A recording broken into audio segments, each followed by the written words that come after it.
All right, guys, welcome to another edition of the Current Era Podcast. I am your host, Julian, and today I have Mandala on again. This guy is always on my podcast. I might as well make it the Mandala and Julian podcast. But anyway, I have Mandala on again to help me talk about Phase 1 of the Marvel Cinematic Universe. This podcast was so fun to record. Obviously, with Avengers Endgame coming up, I wanted to make sure that everybody's fully caught up with the story and everything that's going on. So we broke down every single film from Phase 1, starting with, of course, Iron Man that came out in 2008, all the way to the Avengers that came out in 2012. And we gave our thoughts and opinions. We broke down all the important storylines just to make sure that you guys are fully caught up. And yeah, guys, I'm really excited for you to hear this episode. Please remember to subscribe to the podcast. Just press that subscribe button at the top, or you can always just download the episodes individually. The downloads really count for me, guys. I really appreciate you continuing to download all these episodes and subscribe. It really does help. Also, please leave a review. If I'm awful, leave me a 1-star review. If I'm great, leave me a 5-star review. The 5-star reviews would be more helpful, but you can do what you want nonetheless. So please leave me a 5-star review, please. You can't do what you want. Actually, just leave me the 5-star review. Okay, let's go ahead and get to the episode, guys.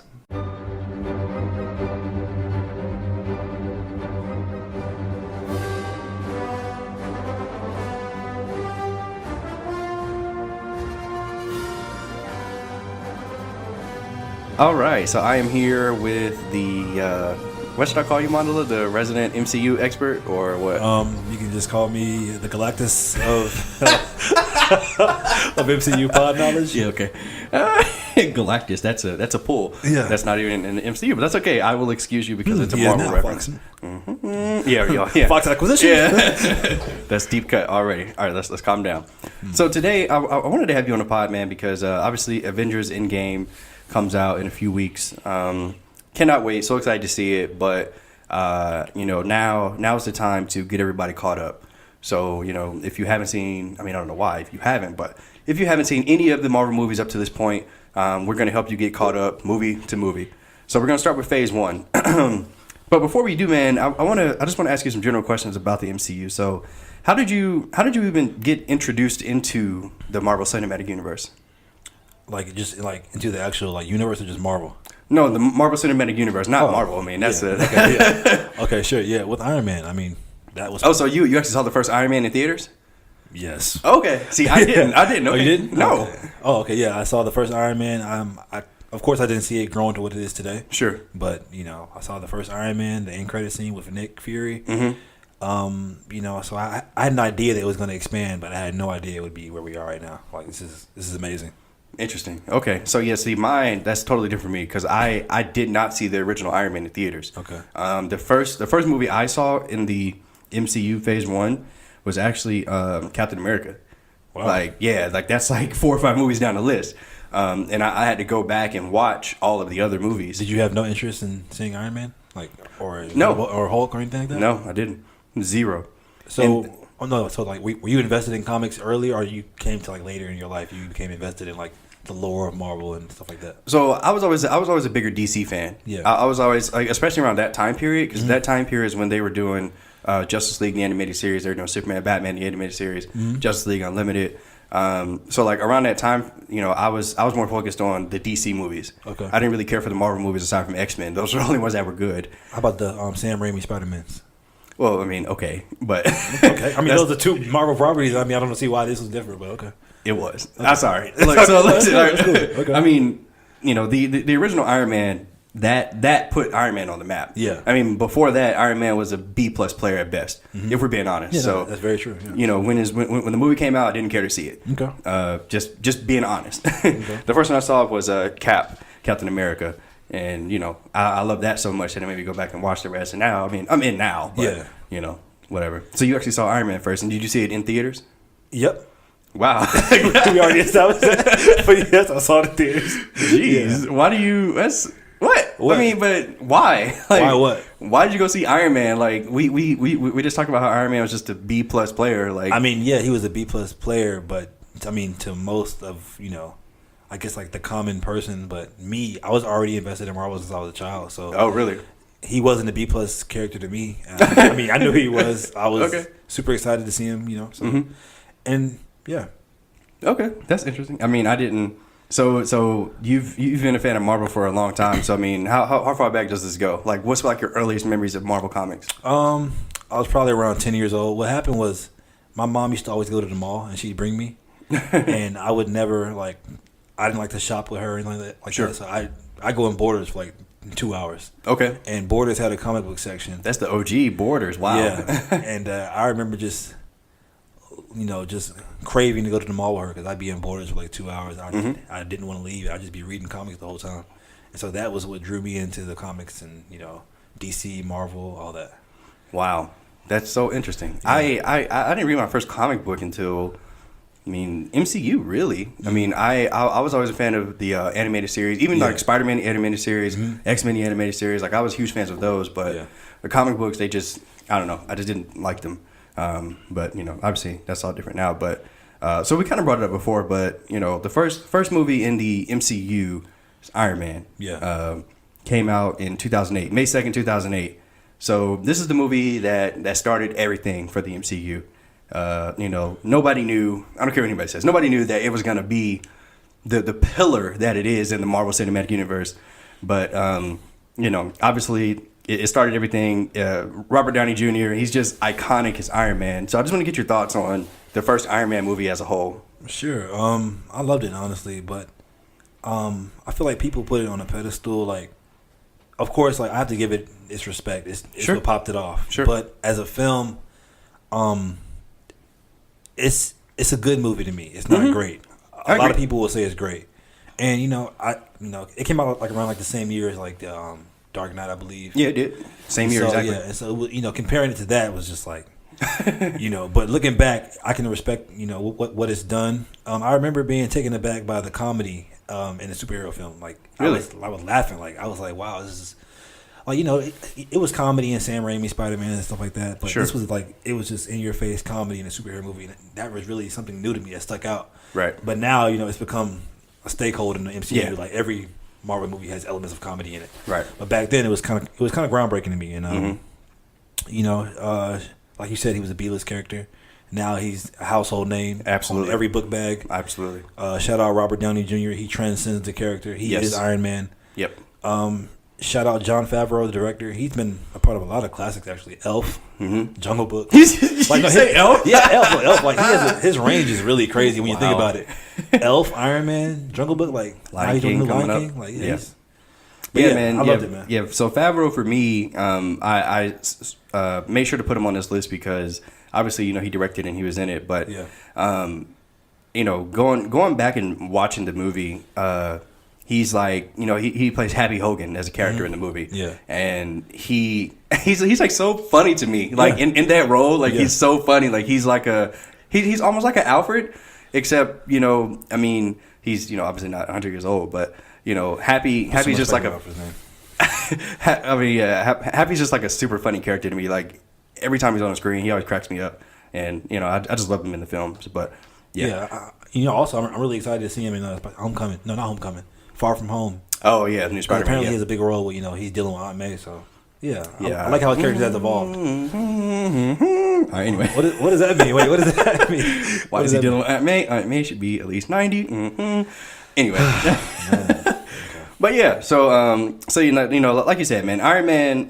This first movie put the character of Iron Man on the map. I mean, you just stated like nobody knew. I mean, I can't say nobody, but Iron Man wasn't a household name like he is now. Yeah. So, he, like, I remember in the movie, it was just so visually stunning. Like, from how he would put on his armor to all the blasts he would shoot to the missiles.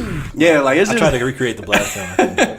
Like, in the scene I remember the most in that movie is when he first gets his actual Iron Man suit and he goes back and he blows up that tank, and then there's the scene of him walking and walking the big away. explosion. It's just like like it was so dope. Yeah, like so iconic. Just great movie, great film. But I do agree with you in the fact that I do think people put it on a pedestal just because it's the first movie. Yeah. And people want to give it so much love. Like, it's good. Yeah. But it's not great. It's not in my top 5. But this is all subjective anyway. So whatever. But so this one was the first one that had the post-credit scene. this was something that I wasn't used to, like in any film. So I can't say if it's been done in any film. I don't think it had, but this is something that the MCU introduced, was having a scene after the credits. And in this one was, like you said, I think it was Nick Fury saying that they had this thing called the Avengers Initiative or whatever. Yeah. So because I didn't watch it in theaters, like I went back and watched it on DVD or whatever. Yeah. I mean, of course, at that point, I knew what the Avengers Initiative was. Did you know the same thing? Like, I know what the Avengers Initiative. Yeah. I knew what it was. Oh, okay, so I feel like if I'd watched it in theaters, I'd have been like, I don't know what that means. But like I said, like I wasn't like deep cut into Marvel like most people were. So, that's a cool little nod to all the people.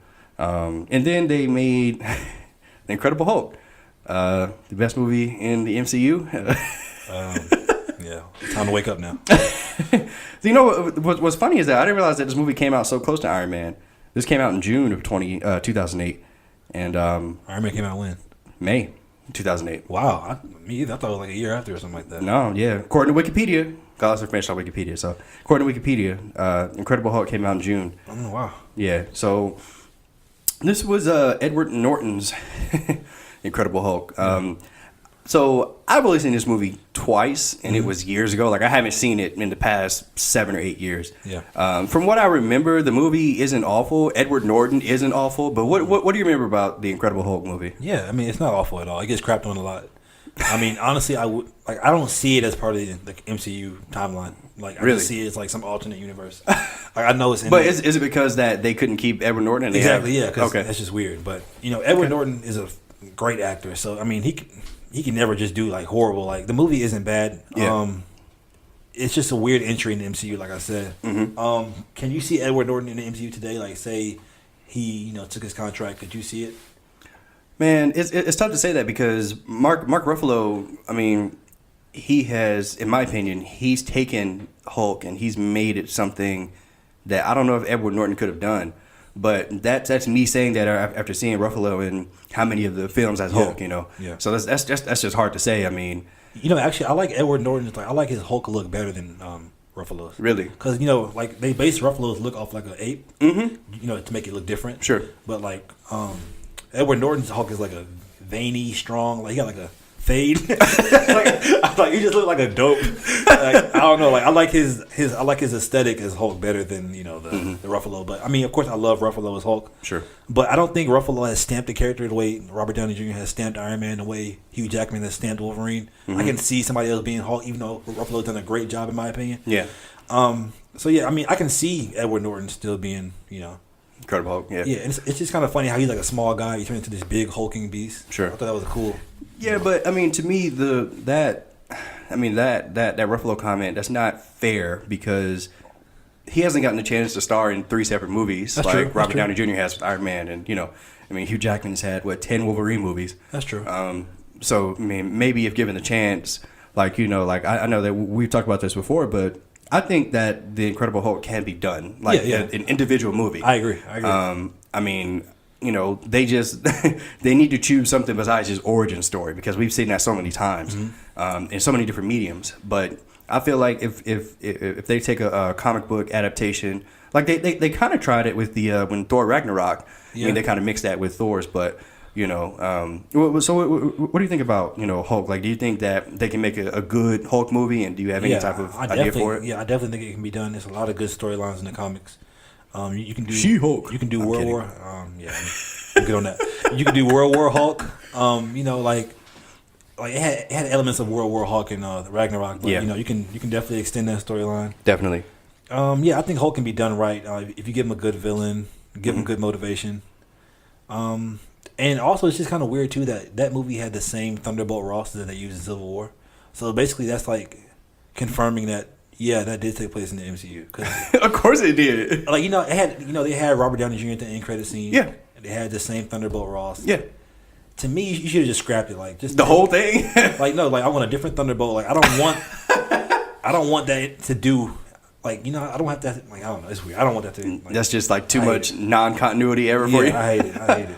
I guess. I mean, it didn't bother me. I mean, obviously, he's the... I mean, in this instance, Edward Norton is the star of the film, and he didn't return for all the future films. I don't even know why. Like I didn't bother to research it. I heard he wanted more creative control. Like he wanted to like basically like damn near direct the Incredible Hulk. But yeah, he was having creative issues with Marvel. So wow, you were wrong, buddy. Sorry.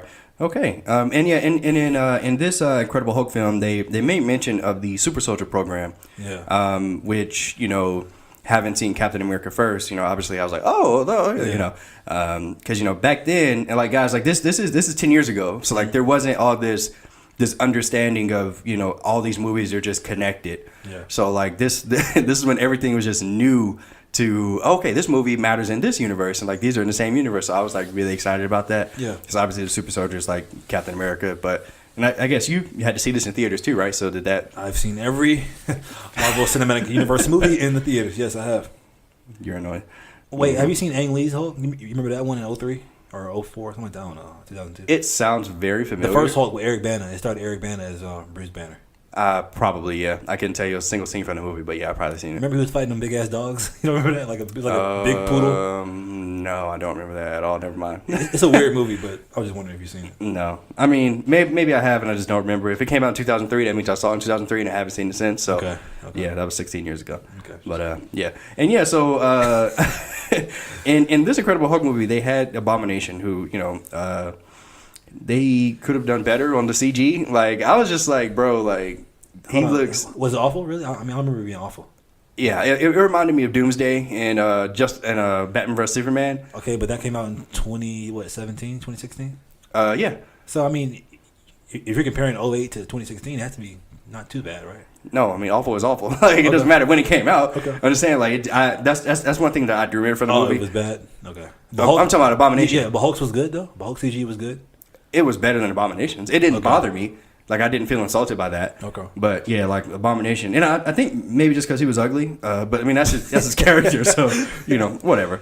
But, so I guess that didn't bother you at all? Abomination being ugly as hell? No, but it was funny when they, they try to, throw in his name, his, comic book name. And they were like, he's in a Abomination. I was like, bro, just call him Abomination. You have to try to be realistic with it.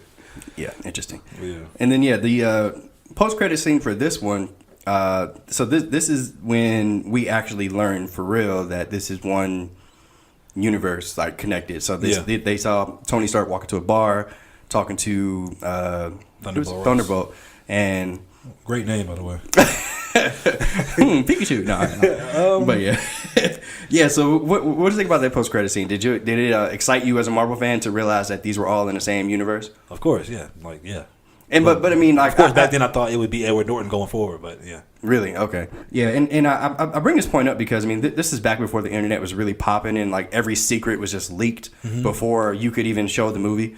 So yeah, I mean it was a pleasant surprise for me. Next movie, Iron Man 2. This came out in May of 2010, and so this is my favorite Iron Man movie.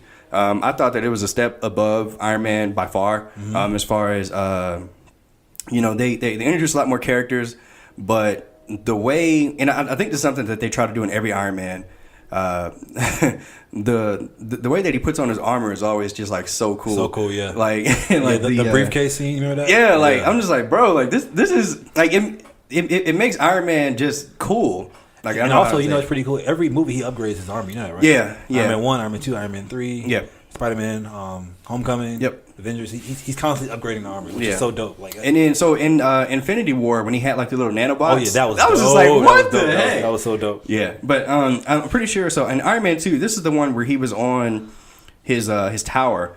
And he was just walking. Was that Avengers or was that Iron Man 2 when he was walking and it was just coming off of him? Oh, that was Avengers. Okay, dang it. But yeah, anyway, that was cool too. But anyway, but yeah, so Iron Man 2 introduces Black Widow, Morph Shield. Oh boy, Don Cheadle. So what do you think about Don Cheadle replacing Mang in Mang, hey, man, War Machine, Mang. I just want to say, hey. Oh yeah, no. Look, I love Terrence Howard. I really do. I really do love Terrence Howard, man. But, you see, I mean, I'm glad they went. No, let me stop. Yeah. Okay, look, I'm glad. It's hard out here for a pimp. All right, okay, ran over. Oh boy, look, I'm glad that they Replaced him with John Cheadle. I love Terrence Howard too, though. Like he did a fine job as Jamie Rhodes, as Rhodey or whatever. But I'm glad that they went a different direction completely. Like I'm glad they didn't just cast like another light skinned guy. Be like, hey, you look like him a little bit, so you might fool audiences. Like I'm glad they just went a whole. He's dark skinned. He's a new man. Like this is Rhodey, So yeah, I mean it bothered me a lot at first, but now. Yeah, I love Don Cheadle. He can do no wrong. He can do no wrong. Dang. Yeah. Okay. And so this one, this also introduced Black Widow. So I mean, I'm sorry. Yeah, Scarlet. Bang.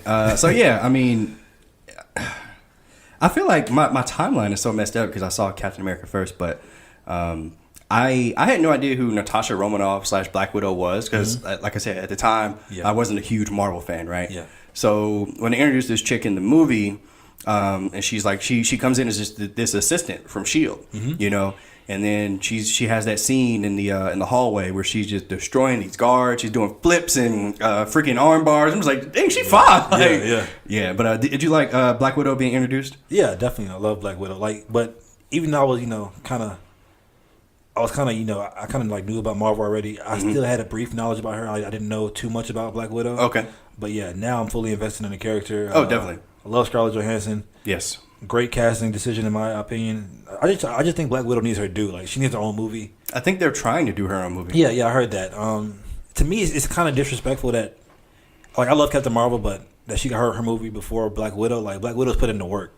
Yeah, I feel like she deserves the first solo movie of Marvel, and she has an interesting backstory. I mean, like from everything we've seen from that to Avengers 2. Like when they went into like the one calls it Avengers 2, Avengers Age of Ultron. Sorry, keep going. I can't remember what it was, so I said 2. I mean, that more so forgettable.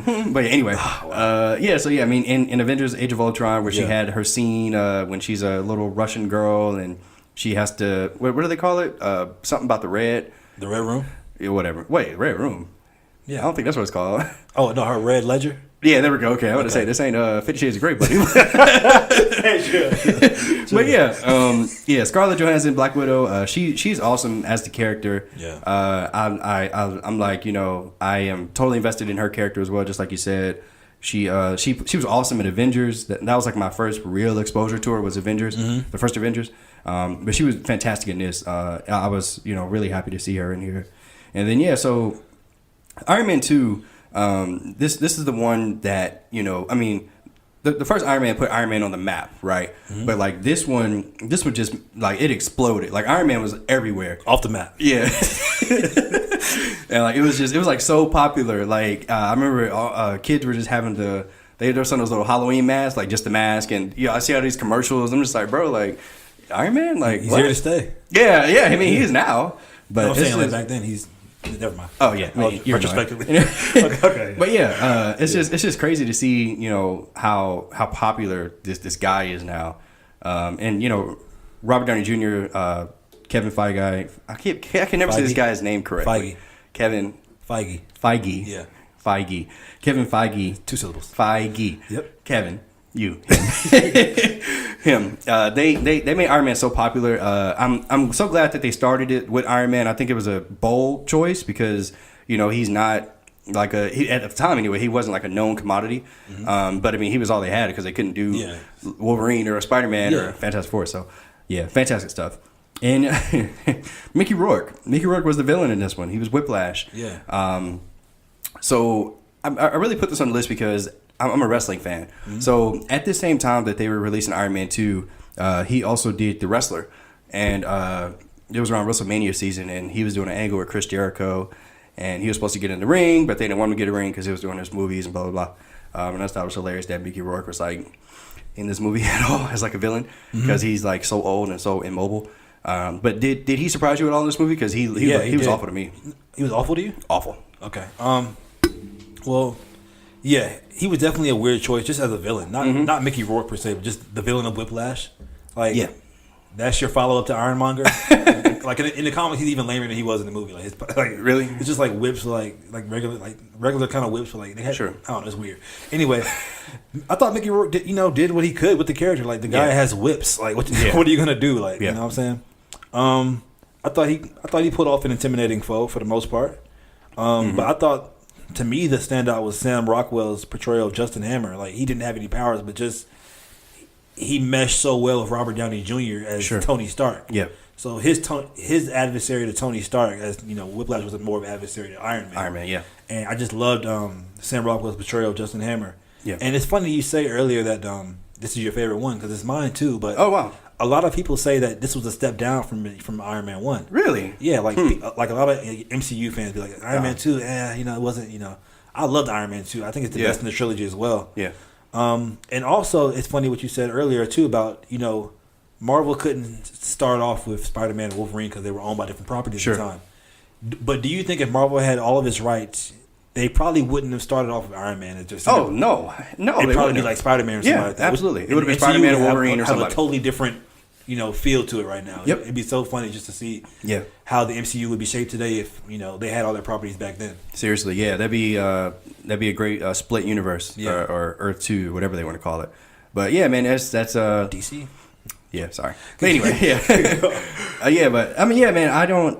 That's just there's no way that they would start with Iron Man. Like, there's no way. Like, why would they do that? But like looking now, it makes so much sense to start with Iron Man. Well, yeah, of course, yeah. But like looking back, if they had all the rights, it'd probably be like some Spider-Man who'd be older right now. Yeah, who'd be going. Never mind. Yeah, I don't get into that. Okay, so yeah, the post-credit scene to this movie, Iron Man 2, is cut into a scene in the desert when you see Thor's hammer stuck there. So, I'm not a huge fan of Norse mythology. We talked about this before. Why do you always say that? Because Thor. Who is a huge fan of Norse mythology? People are. I mean, I like Greek mythology. Yeah. Okay. Anyway, so yeah, I say that because I don't have. I mean, I say that because I don't have a lot of good things to say about the movies. So I want people to know why, because I'm not a huge fan of Norse mythology. Thank you. So anyway. Okay. So obviously this leads to Thor and Mjolnir. I'm sorry, this is going off topic a little bit, but I really loved God of War, the new one. You don't play video games, do you? No. Okay, so God of War 4 came Mario out. Kart, Pokemon, sorry. Keep going. That's it. All right, so God of War 4 came out on the PS4 this past April, and it was set in Norse mythology. And it was absolutely fantastic. It was one of the best games I've ever played in my life, and it was because of the Norse mythology. Wait, this is just random, but are all the God of War set in Norse? Are they like different mythologies each time? No, so the first 3 were set in Greek mythology. Okay. And then this newer one is set in Norse mythology. Oh, that's pretty cool. Yeah, but yeah, anyway. All right, back to the Thor. So yeah, Thor came out in May of 2011. They cast Chris Hemsworth as Thor. Yeah. I thought that this guy's perfect. I mean, I don't know if it's going too far to say I can't see anybody as Thor. I can, but like he is Thor. Like, this dude has everything to me. Yeah. I think that he's probably the second or third best casting, aside from Robert Downey Jr., Chris Evans. But like, Thor is this dude is awesome. I absolutely love Chris Hemsworth as Thor. But what are your thoughts on him as Thor? Oh, just as okay. Yeah, I mean, I like him a lot. Like, I love Chris Hemsworth. He's so versatile. He's funny. Yeah, definitely charismatic. He can be stoic when he needs to be. Yeah. But yeah, I mean, in terms of me seeing somebody else being Thor, I actually could. I mean, keep in mind, it's hard to really just put your stamp on the character as to where you see nobody else doing it. Like, only 3 people have done it: Ryan Reynolds, Hugh Jackman, and Robert Downey Jr. Like, I can see another Cap. I can see another Thor. I mean, listen. Like, it's no, like it's still like they're still doing great in their parts. You know I can never see anybody playing Captain America. I honestly could, but I still love Chris Evans' portrayal as Cap. Like I said, I think it's only 3 who are just like their name is just stuck there. Sure, but yeah, I love Chris. I love Chris Hemsworth's story. He's great. Yeah, so yeah, this movie, they and it was briefly, but they moved things to outer space. So like, you saw that there was a whole new. Wow, I'm sorry. I was about to say a whole new world. I'm sorry. I can show you. I love Aladdin. But yeah, so they kind of move things in different directions, because the first 3 movies were Earthbound, and this one, you see Asgard, you see the Rainbow Bridge, as you like to call it. That's a different podcast, different pod. But and they introduced Loki as a character. So Thor, what do you think of the movie as a whole? Because I thought that the first Thor movie, it was so hilarious. I think this is like one of the funnier movies in this lineup, and the ending was fantastic. But what do you think about Thor? Yeah, I think it's the funniest. Well, I don't know. Iron Man is pretty funny too. But anyway, I like Thor. It was cool. It's probably my least favorite out of the 5 we're talking about now. Like, I don't count Incredible Hulk because it's not. Yes, it is. Stop saying that. It doesn't exist to me. But anyway, I still loved it. The Frost Giant scene in the beginning was just amazing. Yes. Like that was the highlight of the movie, and it was so early on. So I wish they kind of kept that momentum going through it. I disagree, but okay, that's cool. Yeah. So my opinion on it is, yeah, like I wasn't the biggest fan of it only because it spent so much time on Earth, and when he wasn't dealing with his powers. And Sure. of course, I know that is like a huge lesson that he had to learn. Yeah. How to become a real king. But I just wish the movie dealt with more of just him in Asgard doing Asgard things. But I know they had to bring the character down to earth because he's so OP compared to everybody else. Exactly. I mean, it was cool. I don't hate the movie at all. Mm-hmm. Did you know Tom Hiddleston actually auditioned to be Thor at first? I didn't know that. I mean, I knew that after the fact. Excuse me. Sorry. That's okay. Apologies. Yeah, so I knew that after the fact. Yeah. Yeah, I mean, Tom Hiddleston, I think they got it right, the creators and the producers of the film. Like, Chris Hemsworth is perfect as Thor, and Tom Hiddleston is awesome as Loki. Yeah. I I think Tom Hiddleston's a better casting as Loki than Chris Hemsworth is as Thor, even though they're both great. Yeah. I mean, that's tough to say. I mean, I don't know. I kind of keep them on the same pedestal, but he's definitely awesome as Loki. I mean, he's like in every movie he's been in, he's been fantastic. I remember he did something at Comic-Con, San Diego Comic-Con, maybe 2 or 3 years ago, where he came up on stage as Loki and he gave like this speech and got everybody hyped. That was really cool. Yeah, I can't wait till his Disney Plus show. He's getting his own show on Disney Plus. I heard that. I can't wait. I hope that means that he's like alive in Avengers. No, according to Kevin Feige, these shows take place during the past of the MCU events, present and future. Yeah, okay. We'll see about that. I don't know about future. Maybe just past and present. Yeah, we'll see about that. Okay. I mean, he's dead, so. Yeah. But yeah, so the ending, I'm sorry. I want to talk about the Hammer, Mjolnir. So this is another just fantastic job with effects because, once again, going into the movie, I wasn't a huge MCU fan, so I didn't understand the whole, put your hand out and it's going to come to you thing. Was that something they did in the comics as well? Yes. For Thor? Okay. Yeah. So yeah, I mean, that was just like, oh, this is awesome. Like, he throws it and then it just comes to him when he puts his hand out. And yeah, absolutely love that. And it's just so powerful. Like, it helps him conduct the electricity and he can shoot out the electricity with the hammer. Just awesome stuff, awesome effects. And then at the end, when he's fighting that big robot titan, whatever the heck it is, he's about to die. I think he is dying actually. And then he's deemed worthy of having the power of Thor, and the freaking hammer is like coming from wherever it is in the desert, and then it comes and he grabs it and he just turns into like a big thing of electricity. It was really cool. I love that scene. Okay. But yeah, that's just my opinion. No, it's cool. It's cool. Anyway, so the post-credit scene of this is Nick Fury giving Eric Selvig the Tesseract, and you also see Loki put Eric Selvig under mind control, which leads into Avengers. So I purposely put this on because of Captain Marvel. So I didn't remember this post-credit scene. I didn't, because a debate between us was how the heck did the Tesseract get from point A to point B to point C to point, So this helps with that for me anyway. Yeah. But whatever. Also, I had 2 points on Thor still. Yes, sir. The first one is, like, do you know Thor can't really fly? Like, yeah. So he uses the hammer to fly. Yeah, he just holding Mjolnir and it's like propelling him in the air. Yeah. That's pretty cool. The second thing is Hawkeye was in this movie. You didn't bring him He up. sure was. Yeah. His debut. I almost forgot about that. Thank you for bringing that up. Yeah. Hawkeye, Jeremy Renner, his version of Hawkeye, who again at this point I was like, why is this dude talking all this smack? Because if you remember in the movie, he was like, "You want me to take him down, sir? You want me to take him down?" I'm just like, what? But I guess at that point, Thor with humans, so I guess it would have worked. But yeah, and then you go on to learn that Hawkeye is this Deadeye shooter and blah blah blah. But yeah, I totally forgot about that. Thank you for bringing that up. Did you like Hawkeye and Thor? I mean, yeah, he did little, but I mean, I wasn't sold into Avengers, but Oh yeah, right. I mean, but did you know that it was Hawkeye, or was he just some guy? Well, I heard Barton, and me. Okay. Clint Barton, I know who that is. Sure. Okay, that's fair. Okay, so now we're getting to the pièce de résistance. Oh man, Captain America: The First Avenger. Yeah. July 22, 2011.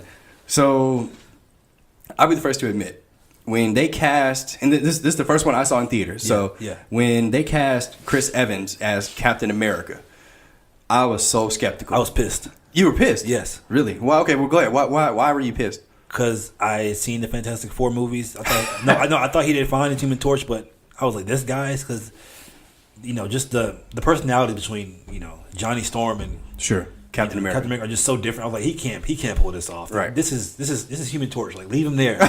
He's not Captain America. Mm-hmm. And he just surprised me, as I'm sure he did to you. Great Captain America. Absolutely, man. But but you know, before that, I was so skeptical because I had seen him in nothing but comedies up to that point. I mean, sure, I saw him in Fantastic Four. He was a Human Torch, but he was being a smart ass in that too. Yeah. But I the thing I remember him from most is Not Another Teen Movie. Oh yeah, I remember that. Yeah. But it's just a straight comedy. He was fantastic in that. Like I thought he was so funny. I thought he was so funny. Like he was such an idiot. Like, but that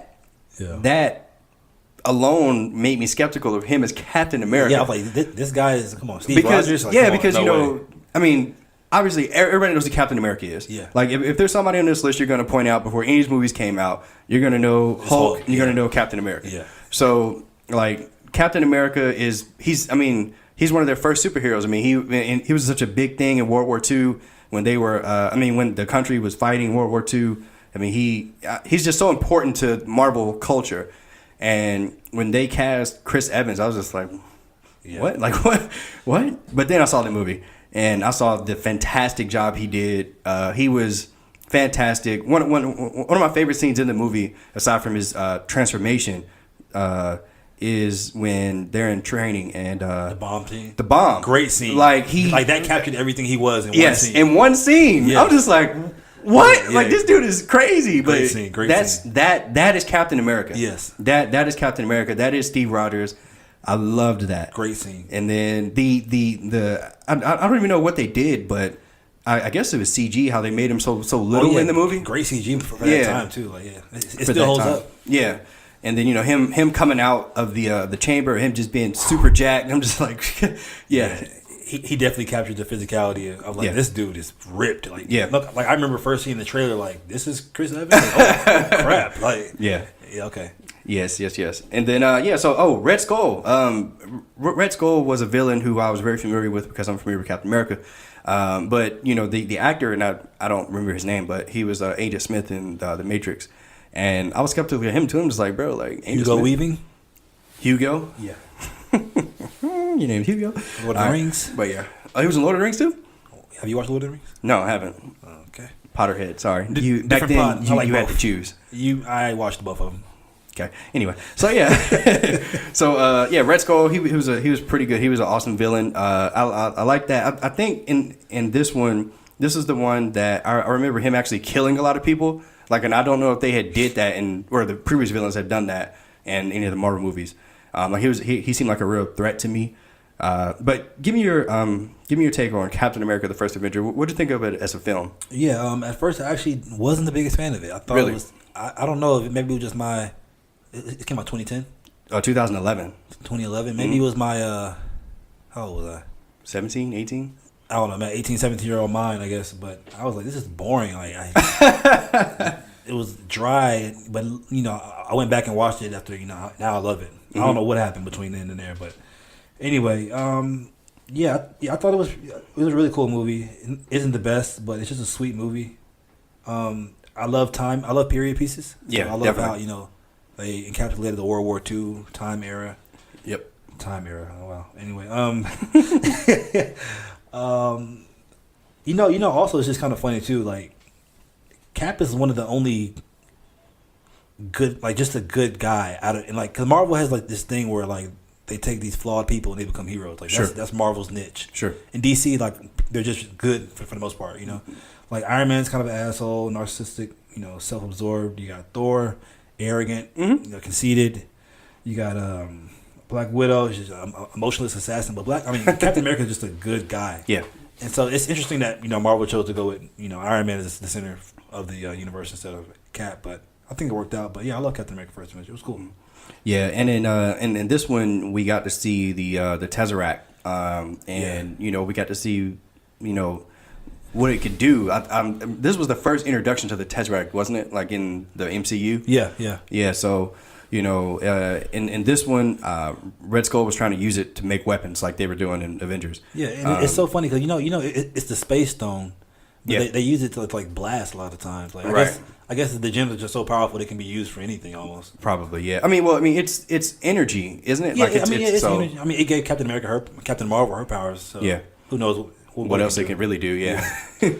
But yeah, I mean, the Tesseract is obviously, such an important piece in the MCU. Yeah. And then, we get in this movie as well, we get the introduction to Bucky, Cap's best friend. And, in this movie, he dies, presumably. He falls off the train. Yeah. But, obviously we know that's not the case. I mean, well, he did fall off the train, but, he's alive. And, of course, Bucky, he's one of those characters that's been in the background, but he's been in the forefront as well in so many movies. And a lot of people want him to replace Cap. If someone has to. They don't want him to just replace him off bat. But if someone has to, they want it to be him. You're right. Yeah. And I don't want to see it. I'm going to be so upset. So, yeah. So how'd you feel about Agent Carter in the movie?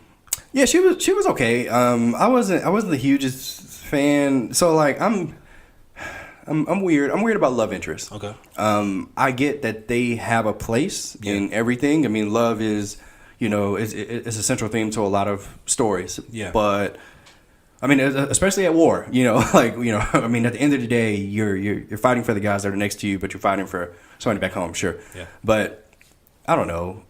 I didn't need it. Okay, really? I mean, but it kind of brought home the emotional ties when at the end when he's on the ship talking to her like, hey, let's save that one last, like that kind of, and the effects of his love and her love is transcended to where he is now. Like he's technically like still like a virgin. And now he's dating her niece, which is kind of weird. Which is weird, yeah. But I'm like I said, I mean, it worked for the movie. Yeah. But I don't know. It didn't really do anything for me. Like it wasn't like a plus or a negative. It was just kind of there. Did you watch Agent Carter, the show? No, I didn't watch that crap. Neither. I had zero interest in it. I'm about to say, like, and that's kind of what I was going into. Yeah, like, when they premiered that on ABC, I was like, I don't care about this. Like, unfortunately, I didn't care about it either. Yeah, but I mean, also, in the sequels, when I believe it was Civil War, when he got the call that she had passed. Yeah. I mean, like, I was invested in that. Like, I was like, okay, but I was invested in it because of him. Yeah. Like, not necessarily because of their relationship, but because I knew how he was going to feel about it. Yeah. I mean, and I'm glad that they didn't just forget about it. Like, because I mean, he needed to go through that. Yeah. I mean, it was an awesome scene in Civil War where he was holding the casket and he was crying and everything. But I mean, other than that, it didn't really matter. I'm just my opinion. That's my opinion. Okay, wait. Okay, so who is your favorite like love interest out of Pepper Potts, Natalie Portman? They're all forgettable, to be honest. Even Pepper Potts, she's forgettable. Pepper, I think her and Tony have a great chemistry together. Yeah, they do. But she's forgettable. Like I forget that she exists a lot. So like in the I'm so serious. Okay. Like I mean, if you would have told me that in the Thanos snap she got snapped away, I'd be like, oh, for real? I mean, obviously I know she didn't from the trailers, but I don't care. I don't care about that. Like, I just don't. Not in this setting. Like I'm a sucker for love. I could know. have fooled me. Like I can't tell. Just in this MCU, like this crap don't matter. Like so out of the entire MCU, including up to today, you have no love interest that just sticks out. Like none. Like Black Panther and what's her name? Exactly. Exactly. Thank you. Nakia. Yeah. No, bro. I don't care about Tom that. Holland and Negro Don't MJ. say it. Negro MJ. No, I don't care about them, bro. Like, no. Really? Look, this isn't about Star Lord and Gamora. Hell no. Really? No. Listen. All right. Okay. Wow. So all right, let's talk about this. All right. In Spider-Man 1, 2, and 3, Yeah. they made MJ matter. Mm-hmm. Like she mattered. Yeah. Right. Like they gave her screen time, they gave her lines, like She was the damsel in distress at the end of every single movie. Yeah. But like she mattered. Yeah. None of these people matter in this. You can't say that Gamora doesn't matter. She's literally part of the team. Bruh, Gamora don't even really want him, so Yes, she's flexing. Yeah, she's not flexing on him. Bruh, I don't care. Star Lord basically said, "Hey, I don't care if the world is about to end. I'm about to." That's fight you him. because my girl. He sprung on her, but I don't know. I don't know if the feelings are reciprocal. So that's the reason why you don't. It's not important. Oh my god, It's not important. This guy is crazy. Okay, look, in the grand scheme of things, it's not important. Okay. Like, listen, there's two love stories in comic books that really matter. Okay. That's Clark and Lois. Okay. And Peter Parker and Mary Jane Watson. That's it. Other than that, they're all irrelevant. Really? They are. And you know they are. I don't know that. Give me one more that really matters. To me? Yeah. No. Like matters. Like not just to you, but this matters. Sure. Bruce Wayne and Catwoman. That doesn't count. Why What? not? Because he don't love her. You could have said Bruce Wayne and Talia al Ghul maybe. Okay. But that's just he don't really love her either. He got her pregnant. No, he likes her, but she don't like him. She loves the him. opposite. She loves him. Yeah, I'm tripping. Wait, hold on. Okay, how about Stop. No. Can we move on, please? Oh No. my God. No, we cannot move on. Listen, the post-credit scene for Captain America: The First Avenger is him waking up. Oh wait, okay, all right. Let me go back. So in the end of Captain America: First Avenger, he's flying his plane. Red Skull gets teleported to Vormir, but we don't know that. But he gets teleported because he tries to touch the Tesseract, and he's just not strong enough. Plane goes down. Tesseract goes down. Howard Stark fishes him out, puts him on ice. And then 7 years later, in the post-credit scene, he wakes up in New York in a bedroom, and Nick Fury, hey, we need you, pal, type thing. Mm-hmm. So this is the last movie before the Avengers. So how excited were you, seeing this post-credit scene, and then you're, going in to see the first Avengers? I was super excited. I was more so actually excited for where Cap 2 is going to go. Because, I mean, look, like now I know we have Winter Soldier, but I was like, after seeing First Avenger, I can't see him in the modern day world. Like I just couldn't see it. Right. But they did a great job of smartly. I think it was smart that they put Avengers before Captain America. Oh, definitely, yeah. I mean, but even in Avengers, they pointed that out numerous of times with all the jokes they made. Yeah. Which was fantastic. But let's go ahead and get into it, man. Marvel's The Avengers. This is May 4th, 2012. So going into it, I didn't think that it would be as good as it was. Like this Avengers is in my top 5 of the MCU. Okay. It is in my top 5. I love this movie so much. Yeah. But please give me your thoughts on Marvel's The Avengers.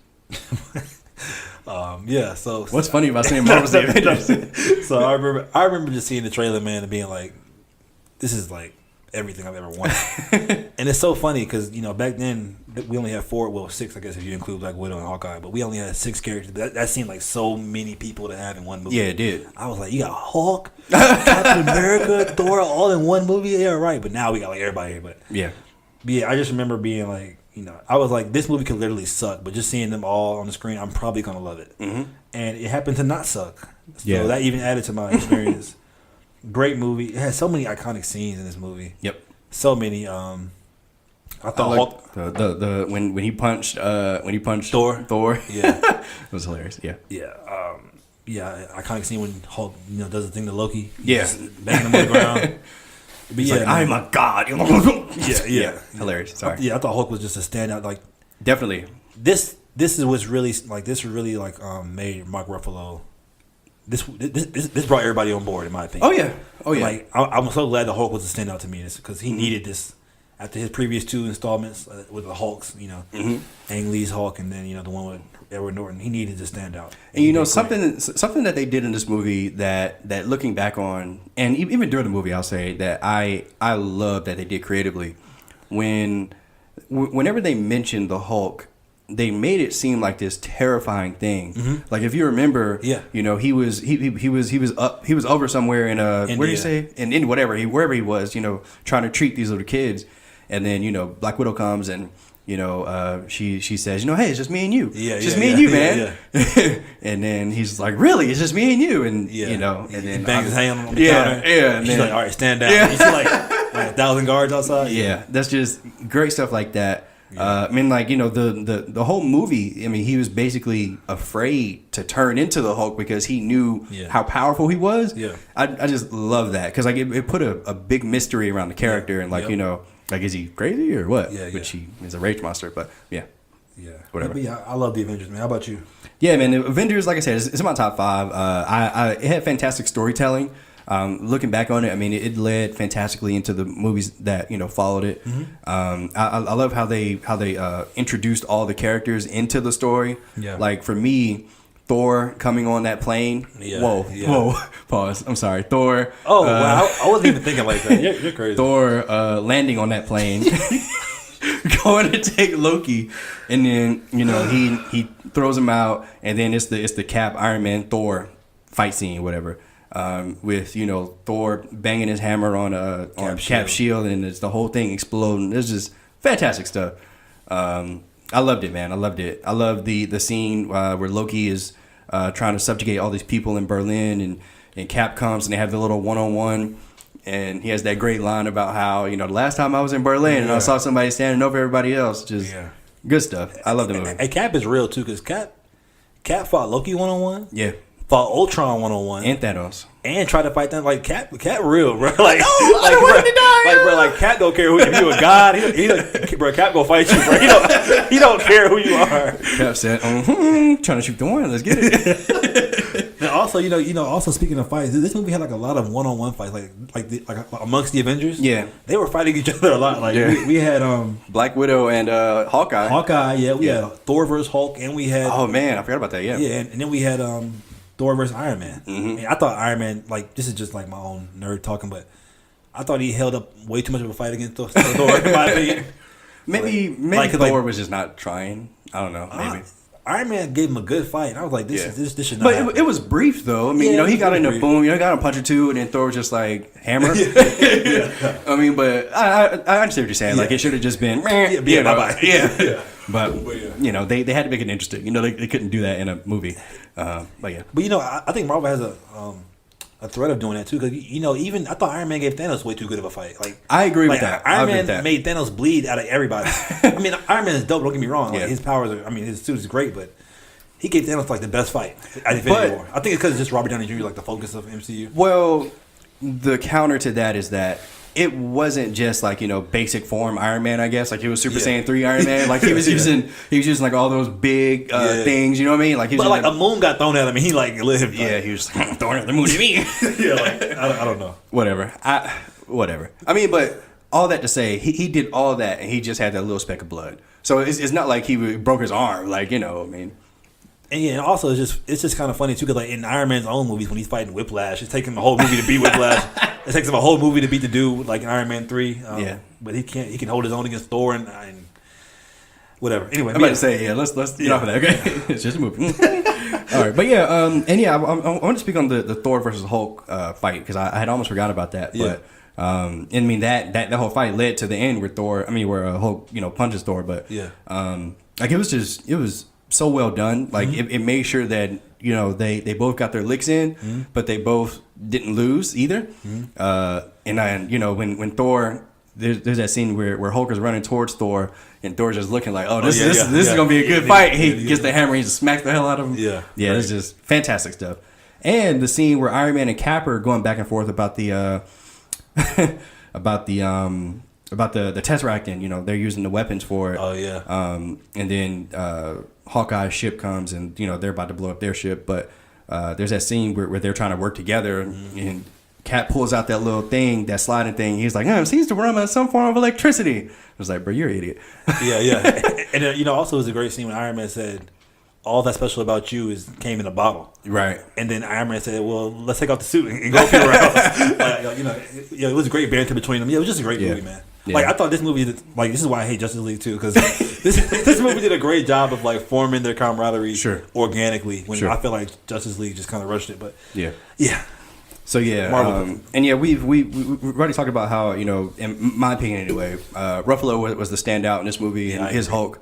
I mean, even up to the end where Iron Man's falling out of the portal, and they're like, "What are we gonna do?" Like Thor can't fly, just fly. But whatever. Then all of a sudden Hulk comes out of nowhere, and then he's not breathing. He's just like, and he wakes up. But and also I thought that the close second standout to me was Black Widow.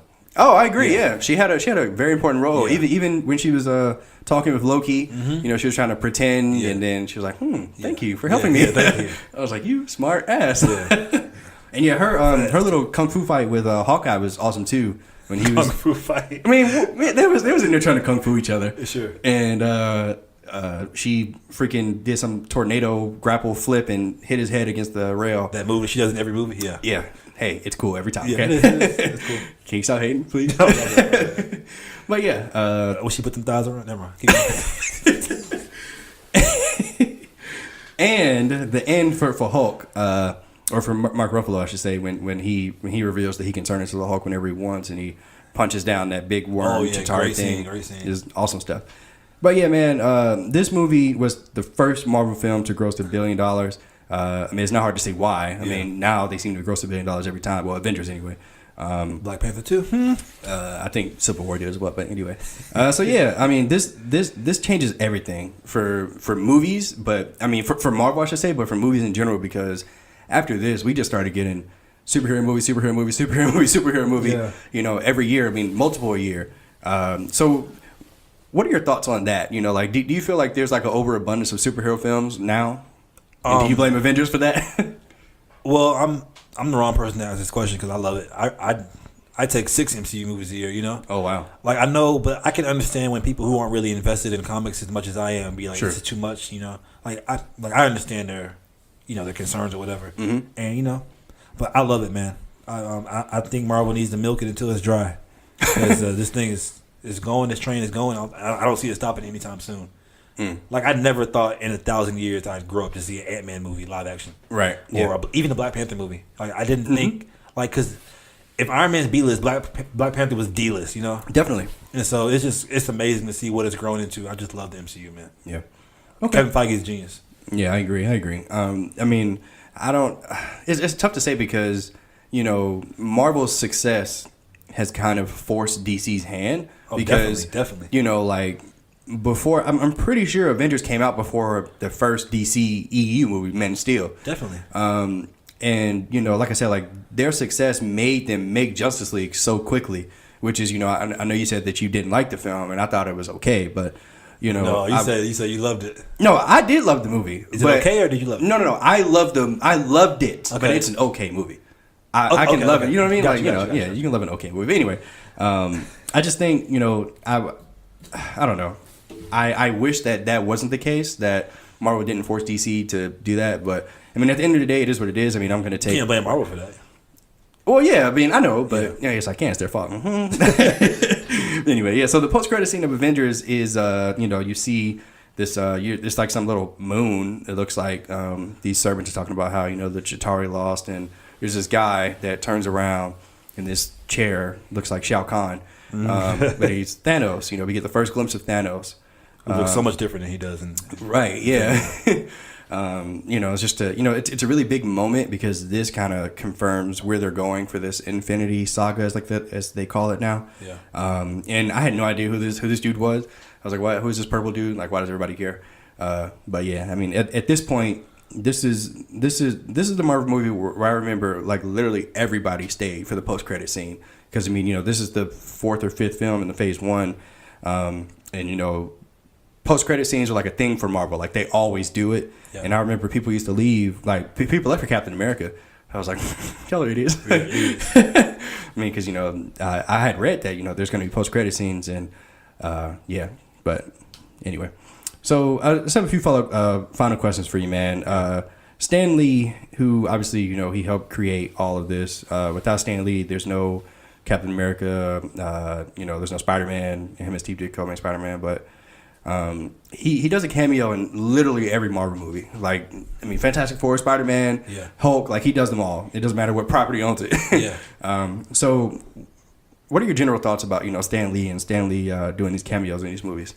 Oh man, Stan Lee is a legend. Rest in peace.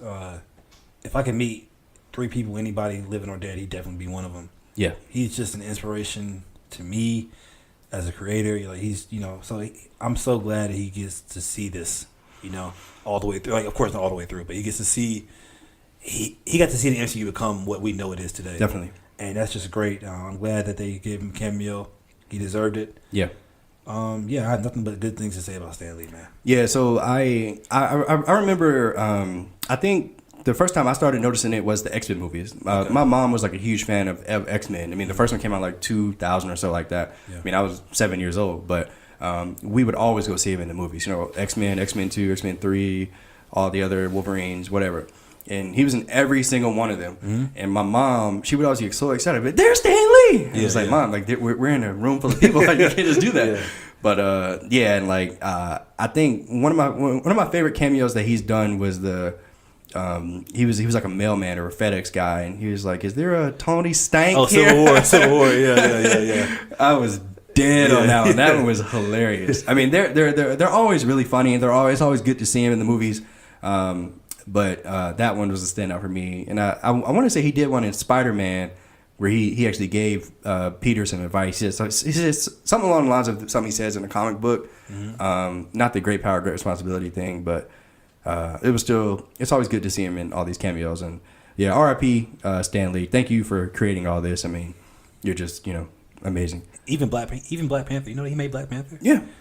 Like, he's down. Yeah. I mean, so like the X-Men, I mean, the whole Malcolm X MLK thing. Yeah. Well, no, not that. Oh. The Mutant Registration Act that he made in X-Men was based off of segregation between black people and white people. Yeah. And how people just don't like a certain race for whatever reason. Yeah. Like he implemented that in X-Men. Yeah, and also like the Professor X thing, he's MLK and Magneto's more Malcolm Right. X. Yeah. Right. It's so cool to me. Yeah. Yeah. Stanley. Yeah. He down. Yeah, he down. So he's yeah. invited to the barbecue. Let's make a trade. All right. Anyway. So yeah. So we talked about all these post-credit scenes that they have, man. Do you think that they're necessary? Like, do you care about all these post-credit scenes that they release and all these MCU You're asking movies? the wrong person to answer the question, man. Yes, they're necessary. Yes, I love them. They've changed my movie-going experience because now it's movies I watch. I just go like online after the movie's over and be like, is there a post-credit scene? Like, it could be like Kong Skull Island. I'm like. Sometimes there are, yeah. So I'm like, yeah, like it's just changed my movie going experience. Like Marvel, you're the GOAT. Yeah, it's crazy. It's funny you say that because there's like real random movies that I'm just like, is there a post credit? Like I'll skip. Like why is there a post credit scene to this? Yeah, exactly. And of course, freaking DC Universe tries to do it too. I'm just like, y'all gotta stop biting. Like y'all gotta. Also, I was the biggest DC fan. Like I used to like trash Marvel. I guess I was just trying to be like a hipster, like like Marvel. No, like I'm more DC. Like, sure. But I can't lie, man. I'm being real. The MCU has turned me. I'm more of a Marvel fan than I am. I love DC still, but I'm more of a Marvel fan than I am DC. And I can only credit that to the MCU. Honestly. Yeah. Like they just made a world that I just love. Like I love this world. I mean I love DC, but Marvel is like they're doing their thing right now, man. It's hard for me to say that because I still think DC, they make better video games. They make better. They do. They make better animated TV shows. Yeah. I mean, their characters are still more interesting. So it's hard for me to say that. I don't know, man. Cause look, the other day, I was doing like a random exercise. I was just listing all the characters that, like I know from each property. Okay. And like at DC, I ran out at about like 50. Marvel, I was going like past 100. Like Marvel has just made so much intellectual property that is recognizable now. Like they're just like the Guardians for example. Like there's a tree and a raccoon. Everybody knows that. like Groot and Rocket are like household names now. Like DC needs to hop on board. I mean, just do something like with their characters because like they only focus on Superman, Wonder Woman, and Batman for the most part. Well, they haven't had time to even flesh out those characters. Like each one of them have only had one movie. Well, I'm talking about just in media. Like they just overdo the Batman so many times, overdo Superman. Like, but Marvel isn't scared to exercise their. Exercise their property. They explore Guardian. They explore Black Panther. Sure. I think that's why Marvel's gaining. Not gaining anymore. It's like the most popular now. I think because Marvel just isn't scared to, put out Ant-Man. Ant-Man. Like, but DC's like so stuck, and now I think they're getting better with like the Suicide Squad and stuff like that. But I think DC's just bound to. Bound to Spider-Man. I'm sorry, Batman, Superman, and Wonder Woman. They need to get over that. Mm-hmm. So, up to this point, just these collection of films, these Phase 1 films, what's your overall impression of the Marvel Cinematic Universe up to this point? You're asking the wrong question. I love it, man. I have nothing but good things to say about it, man. This is the best cinematic universe in my, Star Wars is third, Harry Potter second. But yeah, I love Harry Potter. This is blowing Harry Potter out the water, like to me. Maybe not in terms of merit, like not in terms of like the actual filmmaking, but just my investment in the films. Okay, like I mean that's fine. I mean, you're wrong, but okay. All right, so anyway, Harry Potter is the GOAT. I know I love Harry Potter. I swear I love Harry Potter. You've only seen the movies, you haven't read the book. You're not a true fan. All right, anyway, so so you kind of touched on this, but there were talks about introducing some lesser known characters into Phase 2, like we touched on Ant-Man, Guardians of the Galaxy. I remember when I heard that, I was like, I don't know, like, why are they doing Exactly. this? I felt Like, the same way. yeah, I was like, who are these scrubs? Like, I don't who are these scrubs? Like, I don't want to see these scrubs on my, like, I'm not paying to see this. But obviously, you know, I was wrong. I mean, like you said, they've made Ant-Man into something that's watchable. Like, I actually really enjoyed the first Ant-Man. Yeah. Guardians of the Galaxy, the first Guardians of the Galaxy is in my top 5. Like, I loved that movie. But yeah, so what were your thoughts? Well, I guess you just said that you were just like, why? Yeah, I was like, why? But now it's so crazy that the payoff is so amazing because now Ant-Man is just as popular as Aquaman. Like, Sure. I would have never guessed that 10 years from now. 10 years ago. Like, Ant-Man is just as popular as Aquaman. Like in terms of people who know them, like people who like they're like, okay, well, Ant-Man is just as popular as like somebody like a Martian Manhunter. He's more popular than Martian Manhunter now. Okay. In terms of like the average person, which is crazy. Okay. It's crazy to think of. You know what I'm saying? Yeah, that's very crazy. I agree. Like, I don't know. It's just crazy. I mean, like, yeah. I mean, I remember I was talking to my brother about it. He was like, Ant-Man, like, we're not going to see this crap. Like, he didn't go see it. Like, for the longest, like, he didn't see it. Yeah. And I think he caught it on Netflix, and he really liked it. But it's just funny. There was a report like a month ago that I linked you in on Twitter about this kung fu guy that they're making a movie for. I don't know who. I don't know who the hell it is. So and like, why you so rude? I don't want to see it. Like, but that's what I'm going saying to. now. But you're Of going course, I'm going to see it. But I'm just like, why are they? Stop it, Marvel. Stop it. Like after the Infinity Saga, they need to let it die. There doesn't need to be any more. Especially if Robert Downey Jr. You and still Chris feel Evans. this way even after you've been proven wrong time and time again. Bro, You still feel this way? Yes, I do. I don't want to see any more Avengers without Captain America, Iron Man, and Thor. Right. Anyway, last question, man. What is your favorite and least favorite film out of Phase 1? Favorite Avengers, least favorite Incredible Hulk. Oh, okay. Easy. Okay. So Yeah. mine are similar. I mean, I have a tie between my favorite. I mean, Avengers and Captain America: First Avenger. Those are my two favorites. But yeah, I mean, Incredible Hulk is so forgettable, and he's even more forgettable because of the fact that they have a different Incredible Hulk now. Hey, like I said, it's not a bad movie. It's just it's just hard for me to be invested in it because there's no continuity. Yeah, to you, it just doesn't exist. Yeah, it doesn't. All right, guys. I appreciate y'all listening. We're gonna be back for Phase 2. I might bring somebody else on. I'm not sure. Probably not because I hate a lot of people. We'll see. I mean, you and somebody else. You're annoying. Yo, y'all should have seen Mandala. I was like, I'm gonna bring somebody else on. He was like, oh, calm down. Starting my own pod. All right, y'all. We out. R.I.P. Nipsey Hussle. All right, guys. Thank you so much for listening to today's episode of the Current Era Podcast. I hope you guys really enjoyed this Phase 1 review to help you get hyped for Avengers Endgame. Phase 2 and 3 is coming soon, so be on the lookout for that. And also, guys, please remember to download each episode. Please remember to subscribe. You can follow me on Instagram at Jules. That's JOUL3S. Mandala, I don't know what your Instagram is. I'm sorry. But I think it's like Young Sweet Jones or some stupid stuff. So yeah, follow us on Instagram. And thank you again, guys, for listening. The Current Era Podcast is growing so much. I really appreciate it. I couldn't do it without you guys. Thank you. Till next time.